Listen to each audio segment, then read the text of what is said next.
Hello students, हम fourth unit पे आते हैं। That is work, power and energy.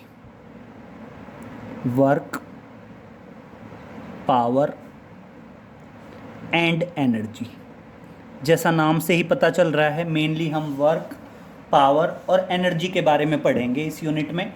तो स्टार्टिंग से ही चलते हैं। What is work? What is work? तो समझिए, आप क्या बताएंगे।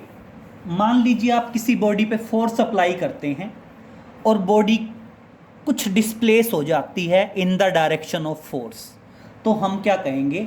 Work is done. तो देखिए क्या बताएंगे, work is said to be done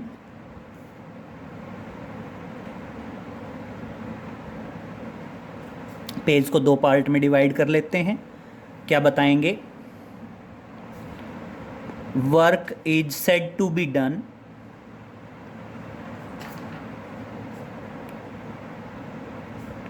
when force is applied on the body, when force is applied on the body and the body displaced and the body displaces in the direction of applied force, in the direction of applied force। Clear?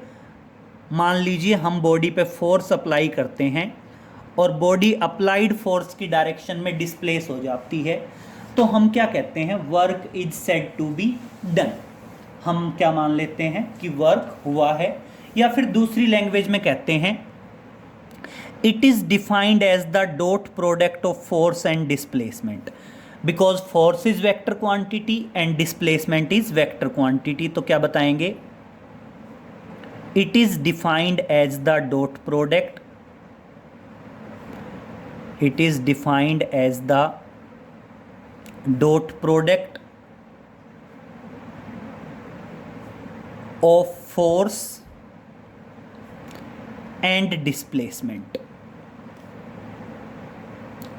क्योंकि दोनों के दोनों vector quantity हैं, force भी और displacement भी, और इसलिए आप क्या बता देंगे? वर्क डन जो है वो डॉट प्रोडक्ट होता है किसका? फोर्स और डिस्प्लेसमेंट का। तो बेटा दो वेक्टर का डॉट प्रोडक्ट क्या आता है? पहले का मैग्नीट्यूड, दूसरे का magnitude and cos of the angle between them. Theta क्या है? Theta is the angle between force and displacement. Clear? और बेटा दो वेक्टर का डॉट प्रोडक्ट है, तो ये कैसी क्वांटिटी है? स्केलर क्वांटिटी है, क्योंकि डॉट प्रोडक्ट हमेशा क्या आता है? एक स्केलर क्वांटिटी आता है। तो क्या बताएंगे? It is a scalar quantity. जो वर्क डन है वो अपने आप में स्केलर क्वांटिटी है, एंड इट्स डायमेंशनल फॉर्मूला, और देखिए क्या बताओगे? फोर्स और डिस्प्लेसमेंट। फोर्स का होता है m1 L1 T-2 और डिस्प्लेसमेंट का L, तो दोनों को मल्टीप्लाई करेंगे तो वर्क डन का क्या आ जाएगा? m1 L2 T-2। This is the dimensional formula of the work done. ये क्या है? वर्क डन का डायमेंशनल फॉर्मूला है। क्लियर? अब दो टाइप की मेजरिंग यूनिट होती हैं बेटा, एक होती है एब्सोल्यूट मेजरिंग यूनिट और एक होती है आपकी ग्रेविटेशनल मेजरिंग यूनिट। क्लियर? तो देखिए बात करते हैं एब्सोल्यूट मेजरिंग यूनिट्स की।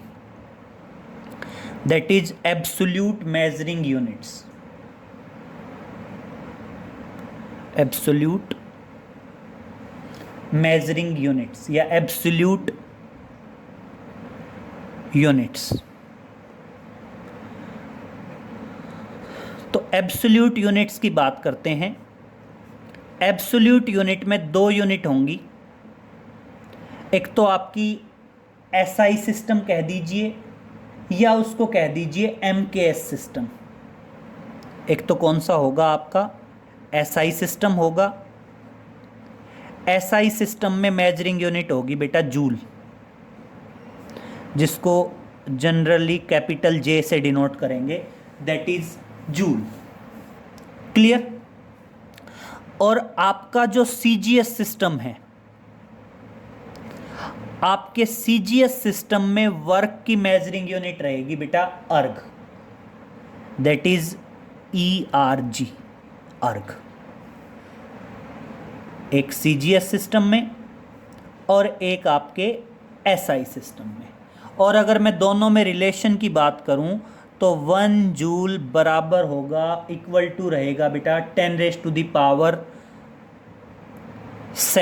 अर्ग के। Clear. This is the relation between joule and erg. Joule is the SI measuring unit and erg is the CGS measuring unit of the work. And दूसरी आएगी बेटा gravitational units of the work. Next बात कर रहे हैं, that is gravitational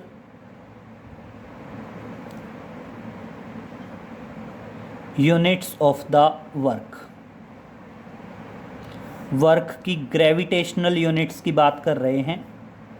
तो देखिए gravitational measuring units भी दो रहेंगी।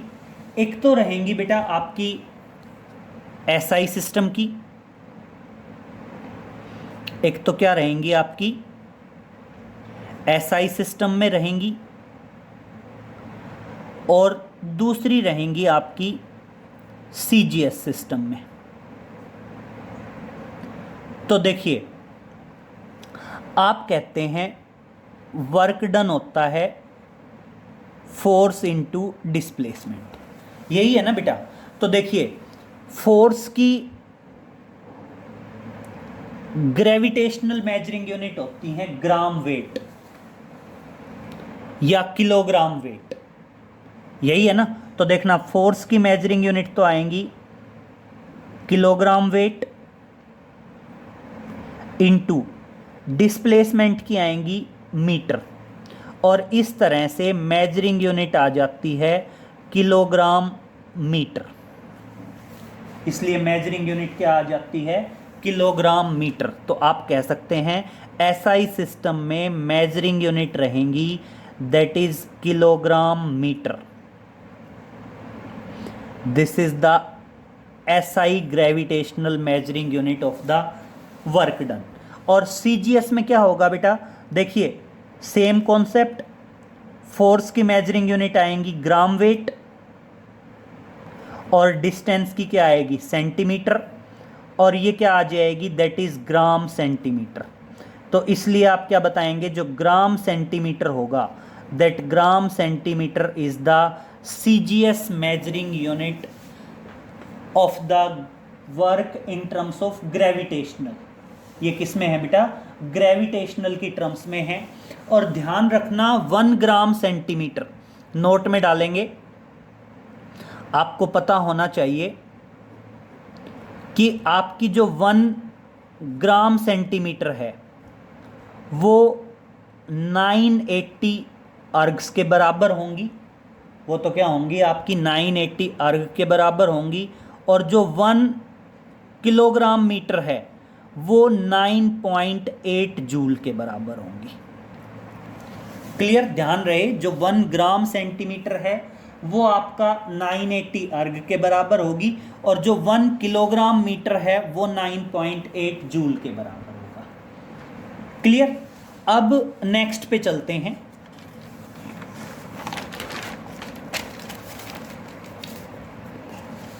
नेक्स्ट पॉइंट पे आते हैं, that is work done in terms of rectangular component.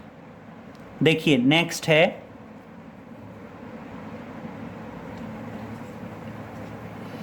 Work done in terms of rectangular components.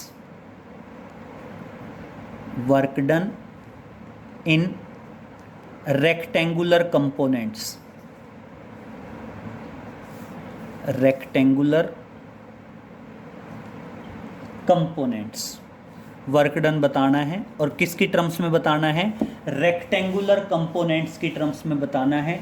तो देखिए सबसे पहले फोर्स वेक्टर रेक्टेंगुलर कंपोनेंट्स में क्या होता है, एफ एक्स आई कैप प्लस एफ वाई जे कैप प्लस एफ जेड के कैप, और बेटा आपका जो डिस्प्लेसमेंट वेक्टर होगा एस, वो क्या आ जाएगा, बेसिकली एक्स आई कैप वाई जे कैप प्लस जेड के कैप। क्लियर। और अब आप क्या बताओगे, now work done W, that is the force dot displacement. जो वर्क डन W है वो वर्क डन W किसके बराबर होता है, फोर्स डॉट डिस्प्लेसमेंट के बराबर होता है। तो बेसिकली फोर्स क्या आ जाएगा, एफ एक्स आई कैप प्लस एफ वाई जे कैप प्लस एफ जेड के कैप डॉट प्रोडक्ट एक्स आई कैप प्लस वाई जे कैप प्लस जेड के कैप। और अब देखिए बेटा सिंपल है, प्रोडक्ट करते जाएंगे और दो वेक्टर के डॉट प्रोडक्ट वाला कॉन्सेप्ट है कि dot product is a scalar quantity, कोई आई जे के नहीं आएगा। आई के कंपोनेंट को आई के साथ करो, जे के कंपोनेंट को जे के साथ करो और के कंपोनेंट को के साथ करो, और इस तरह से आपका वर्क डन आ जाएगा X F X plus Y F Y plus Z F Z. This is the work done W, और ये आपका वर्क डन क्या आ गया, W आ गया। क्लियर। तो इस तरह से हम वर्क डन निकाल सकते हैं, और वर्क डन क्या है, आपका एक स्केलर क्वांटिटी है। और इसी से रिलेटेड एक एग्जांपल समझ लीजिए, हमने इस तरह के डॉट प्रोडक्ट वर्क डन के क्वेश्चन आपके वेक्टर वाले क्वेश्चन में भी किए थे। तो देखिए मान लीजिए मैं कहता हूं कि फोर्स वेक्टर F गिवन है आपको 2i plus 3j minus 4k, 2i plus 3j minus 5k newton. Clear. And बेटा आपका जो डिस्प्लेसमेंट वेक्टर है S, displacement vector S given है आपका 2i plus 4j plus 3k, 2i plus 4j plus 3k and that is in metre. तो देखिए बेटा जो आपका वर्क डन रहेगा W, वो वर्क डन W क्या रहेगा, फोर्स डॉट डिस्प्लेसमेंट रहेगा। और बहुत ध्यान से समझ लीजिए, फोर्स डॉट डिस्प्लेसमेंट क्या है, दोनों का डॉट प्रोडक्ट करना है, आई का कंपोनेंट आई के साथ, जे का कंपोनेंट जे के साथ, के का कंपोनेंट के साथ, और कोई आई जे के नहीं लगेगा। तो देखिए 2 into 2 4 plus 3 into 4 12 plus 5 into 3, लेकिन माइनस 5 इंटू 3 है तो क्या आ जाएगा, माइनस का 15। और बेटा इस तरह से 4 और 12 16 माइनस 15 और कितना आएगा 1। और बेटा वर्क की मेजरिंग यूनिट क्या है, जूल। तो आप क्या बताओगे, आपका जो वर्क डन होगा वो वर्क डन क्या रहेगा, 1 जूल रहेगा। ये इस टाइप के क्वेश्चन हमने dot product of the vectors में भी एप्लीकेशंस में पढ़े थे कि वर्क डन किस तरह से कैरिड आउट होगा। क्लियर। नेक्स्ट हम बात करते हैं work done will be positive, negative and zero. Work done positive कब रहेगा, वर्क डन नेगेटिव कब होगा, और आपका वर्क डन जीरो कब रहेगा। क्लियर। तीनों कंडीशन आती हैं, work done positive, work done negative और वर्क डन जीरो। तो देखिए बेटा मैं बात करता हूं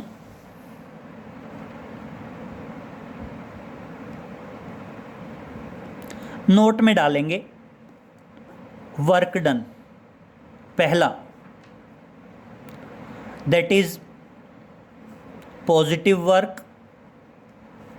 तो देखिए वर्क डन पॉजिटिव कब रहेगा, जब आपका जो एंगल थीटा है वो थीटा एंगल क्या रहेगा बेटा, एक्यूट रहेगा, कोस थीटा की वैल्यू पे डिपेंडेंट होगा। और कोस थीटा की वैल्यू पे कैसे डिपेंडेंट रहेगा, कोस थीटा की वैल्यू पे डिपेंडेंट रहेगा, आप कहते हैं वर्क डन W बराबर है F S cos theta. Clear. और अब समझिए, अगर कोस थीटा कोस थीटा की वैल्यू जब तक पॉजिटिव रहेगी तब तक आपका वर्क डन क्या रहेगा, पॉजिटिव रहेगा। मतलब अगर देखो, आप कहो थीटा की वैल्यू, आपका जो थीटा है, थीटा की वैल्यू क्या रहेगी, जब तक थीटा लेस देन 90 रहेगा, लेस देन 90 डिग्री रहेगा, तब तक आपका वर्क डन क्या रहेगा, तब तक आपका वर्क डन रहेगा पॉजिटिव। क्लियर। और इसको बोलते हैं लेस देन 90 मतलब एक्यूट,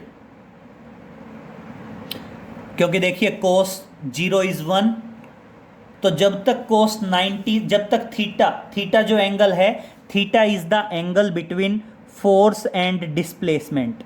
थीटा अपने आप में एंगल है, फोर्स और डिस्प्लेसमेंट वेक्टर के बीच का एंगल है थीटा। क्लियर। जब तक आपका एंगल जो थीटा है, जब तक आपका एंगल जो थीटा है वो क्या रहेगा, लेस देन 90 रहेगा, एक्यूट रहेगा, तब तक वर्क डन क्या रहेगा, आपका पॉजिटिव रहेगा। फिर जीरो वर्क, जीरो वर्क क्या होगा, जीरो वर्क रहेगा अगर आपका जो एंगल थीटा है वो angle theta is equal to 90 हो गया। तो देखिए कोस 90 जीरो, और आपका वर्क डन किसके बराबर आ जाएगा, 0 के बराबर आ जाएगा। क्लियर। और थर्ड है that is negative work done, that is negative work done. तो नेगेटिव वर्क डन क्या रहेगा, आपका जो एंगल है थीटा, अगर वो आपका एंगल थीटा क्या हो, ग्रेटर देन 90 डिग्री हो,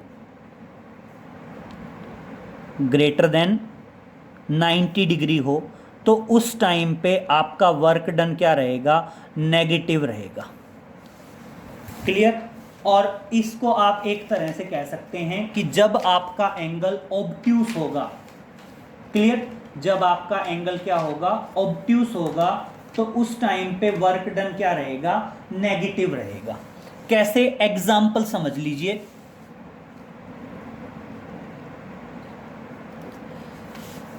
सपोज करो आप अपने सर पे कोई बॉक्स लेके और मूव करते हैं फॉरवर्ड डायरेक्शन में या बैकवर्ड डायरेक्शन में, तो आपका वर्क डन होता है 0।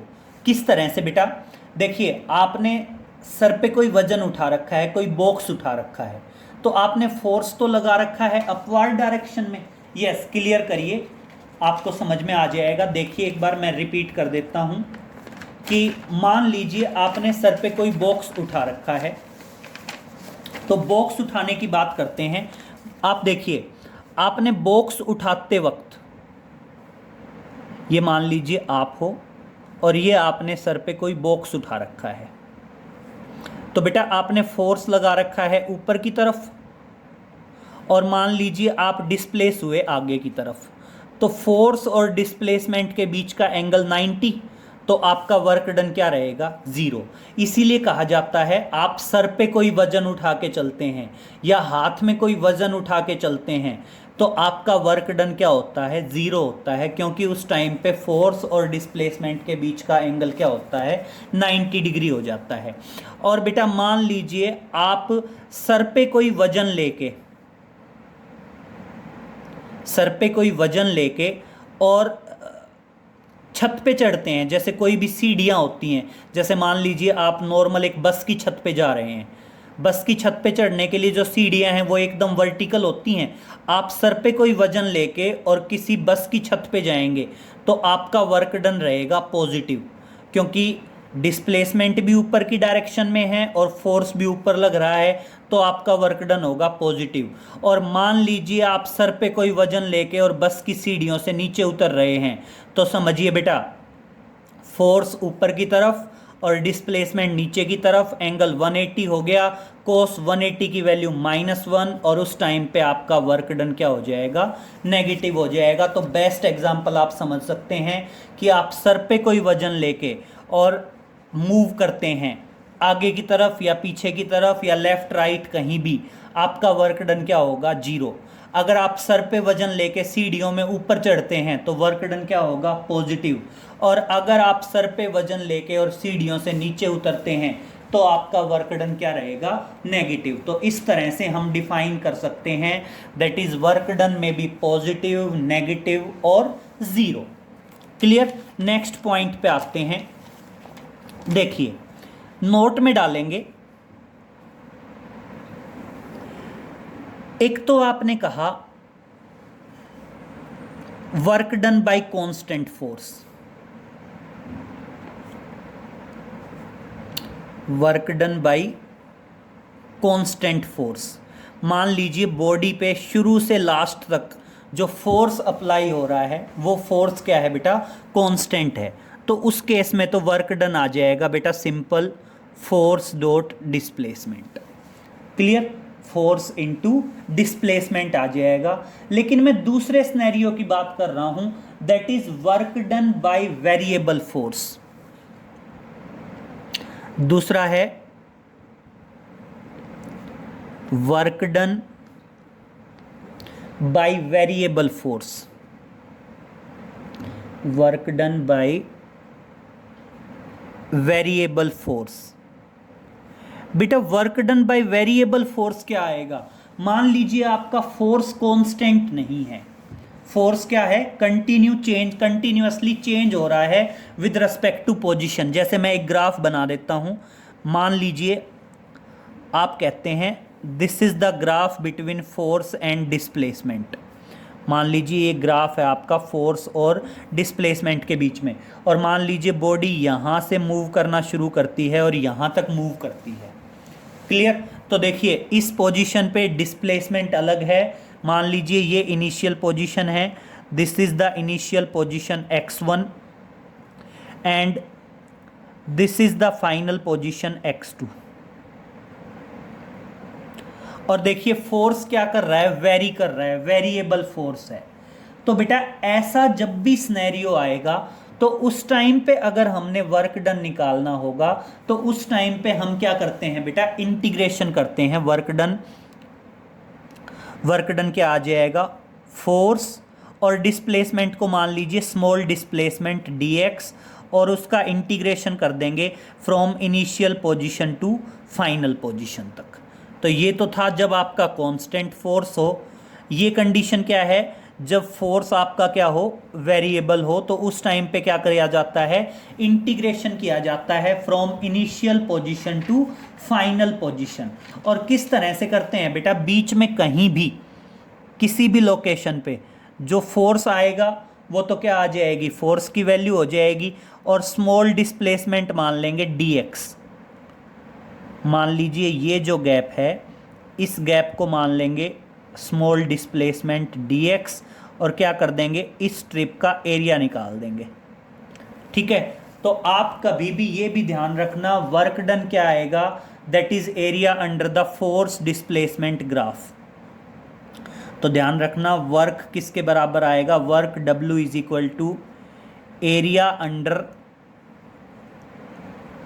Force and displacement graph, force and displacement graph. ध्यान रहेगा जो वर्क डन होगा वो वर्क डन क्या होगा, एरिया होगा, किसका एरिया होगा, area under the force displacement graph. तो देखिए 3 पॉइंट आए, work done by constant force, work done by variable force, और वेरिएबल फोर्स में ही ध्यान रखेंगे कि वर्क डन हमेशा क्या रहेगा बेटा, वर्क डन हमेशा रहेगा area under force and displacement graph. जो फोर्स और डिस्प्लेसमेंट ग्राफ है उसमें एरिया निकाल देंगे, वो क्या आ जाएगा, वर्क डन आ जाएगा। अब देखिए एक क्वेश्चन कैरिड आउट कर लेते हैं। क्वेश्चन देखिए, ये पॉइंट नोट में डालेंगे तीनों। तो क्वेश्चन देखिए, मान लीजिए कहता है particle moves along x axis, A particle moves along x-axis, particle moves along x-axis from x is equal to 0 to x is equal to 4 metre. Clear. मान लीजिए एक पार्टिकल एक्स एक्सिस में मूव करता है, और कहां से मूव करता है, x इज इक्वल टू 0 से लेके x is equal to 4 metre तक, under the influence of a force, under the influence of the force, under the influence of a force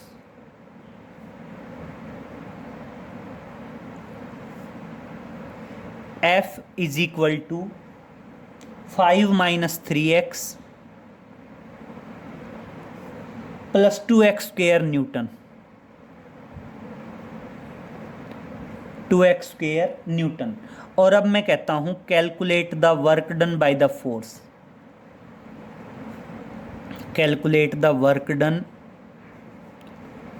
by the force. और मान लीजिए हमने क्या कैलकुलेट करना है बेटा, वर्क डन कैलकुलेट करना है बाय द फोर्स। अब मेरी बात समझिए बेटा, यहाँ पे x जो है वो एक वेरिएबल है, और अगर x एक वेरिएबल है तो ऑटोमेटिक फोर्स भी क्या आ गया, वेरिएबल आ गया।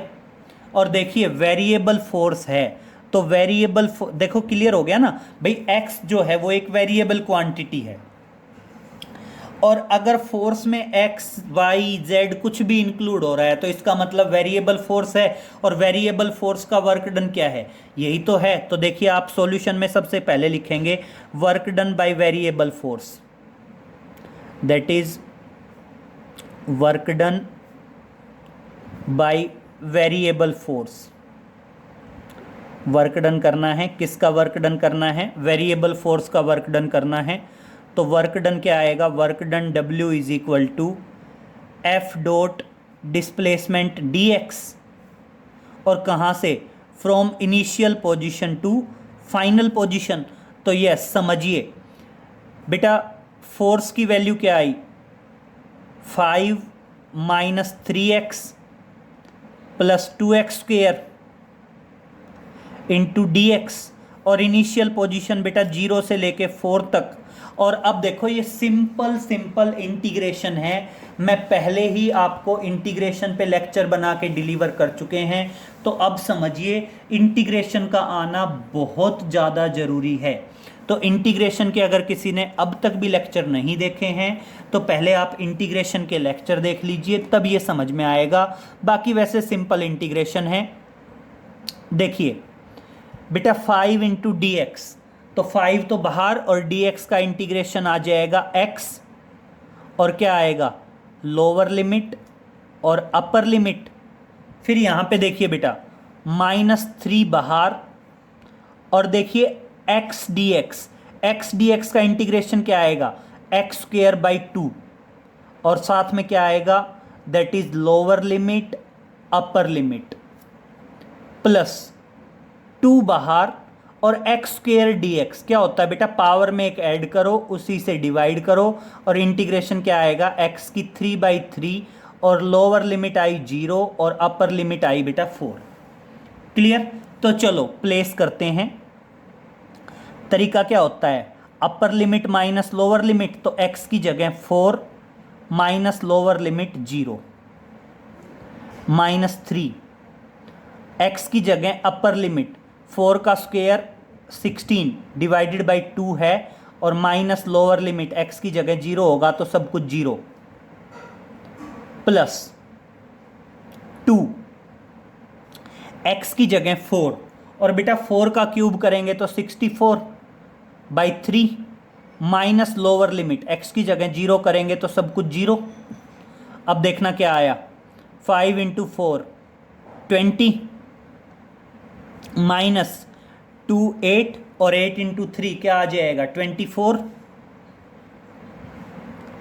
और यहाँ पे देखिए बेटा 64 डिवाइडेड बाई 3, और जब इसको आप क्या करेंगे मल्टीप्लाइड बाई 2 करेंगे तो ये बचेगा आई थिंक 3, और ये आ जाएगा 42.6 के आसपास कुछ होना चाहिए, 40.67। क्लियर। और अब देखिए अगर मैं इसको ऐड करता हूं तो 20 माइनस 24 प्लस 42 और कितना आ जाएगा, दैट इज 38.67 जूल। क्योंकि वर्क की मेजरिंग यूनिट क्या है बेटा, वर्क की मेजरिंग यूनिट है जूल। तो देखिए इस तरह से हमने पढ़ा वर्क डन क्या है, वर्क डन स्केलर क्वांटिटी है। फिर हमने पढ़ा वर्क डन की absolute measuring unit, work done की gravitational measuring unit. Then after work done positive कब होगा, नेगेटिव कब होगा, जीरो कब होगा। Work done by constant force, work done by variable force, और वर्क डन क्या होगा, area under force and displacement graph. और दो हमने न्यूमेरिकल पढ़े, एक न्यूमेरिकल तो पढ़ा कांस्टेंट फोर्स का जिसमें हमने वेक्टर के डॉट प्रोडक्ट की बात की। उस टाइप के क्वेश्चन हमने डॉट प्रोडक्ट जब पढ़ा था तो उसकी एप्लीकेशंस में भी किया था। बाकी हमने यहाँ भी बता दिया कि आप डायरेक्ट क्या कर सकते हैं, आई का कंपोनेंट आई के साथ, जे का कंपोनेंट जे के साथ, के का कंपोनेंट के साथ। तो इस तरह से वो तो वर्क डन था दो डॉट प्रोडक्ट पे। और ये हमने एक न्यूमेरिकल कैरिड आउट कर दिया work done by variable force. Clear. तो आप तीनों ध्यान रखेंगे, work done by constant force, work done by variable force, और आपका वर्क डन क्या रहेगा, area under the force and displacement graph. जो फोर्स और डिस्प्लेसमेंट ग्राफ है उसमें जो एरिया अंडर द ग्राफ आएगा वो भी आपको क्या देगा, वर्क डन। क्लियर। तो इतना कैरिड आउट करेंगे बेटा, बाकी आगे नेक्स्ट लेक्चर में मिलते हैं। Okay, thank you.